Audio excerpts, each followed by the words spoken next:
I think we had a good upbringing there. It was good for us because it was such a big family. Everybody knew everybody. You didn't know them by name, but you knew the people. And you knew most of them. You knew most of the kids, and there was a lot of kids. My God, there was a lot of kids there. In the flats, I was known as Bunny. That was my nickname, Bunny. And everybody had a different nickname. This one lad here in the back here, his nickname was Bum. Why did he call him Bum? I don't know. He was a real nice guy. This was John, and this was Louis and Paul Poulet. It was a close-knit gang. There was other guys. There was another 4 or 5 people. And we always seemed to play together. Never get in trouble, but just play together.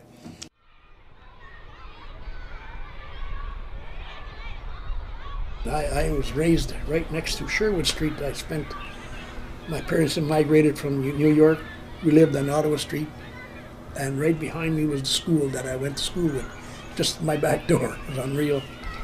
But I think I was 5 years old and I started in grade 1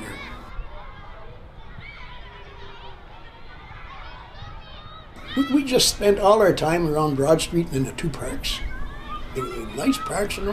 There were parks in LeBreton Flats? Oh yeah, there was that little creek that crosses, you know, that brought the water to the filtration plant. It separated the skating rink park and the baseball park from the swings and where the smaller kids played. So at first you started going in where the swings were and the kids were. When you got older, you'd end up in the big park where they had a good skating rink, beautiful skating rink all winter long. And in the summertime you could play ball, softball. There was room for 2 diamonds there.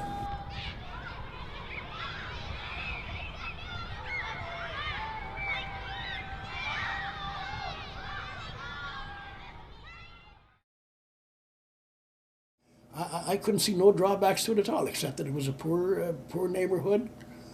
But everybody was poor, except for a few, that were better off. But everybody lived in the same way, and we all used the same butcher. We didn't go out of our community to buy.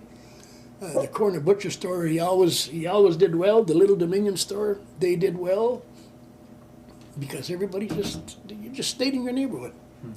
I can't see nothing wrong. It was a good place. I enjoyed being raised there, I'll tell you honestly.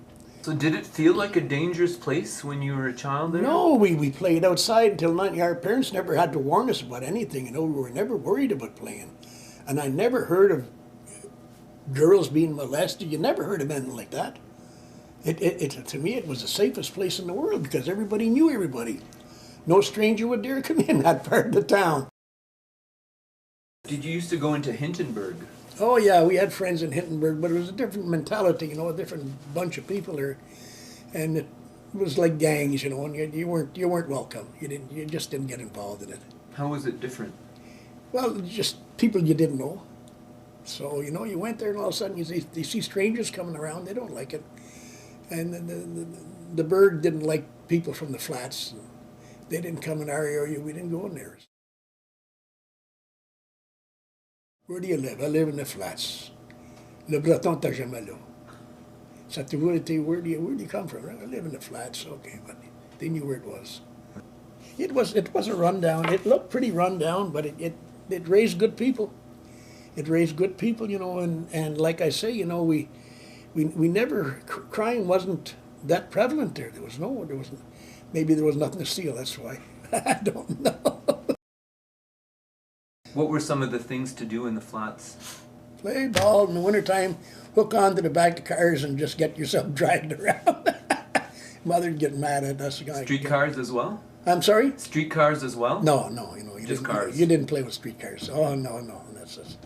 No, but on Broad Street and on Sherwood Street, the big thing was to wait for a car to turn around the corner and hang on to the big old chrome bumper there. You just hang on. It was always ice anywhere, so you didn't have to worry.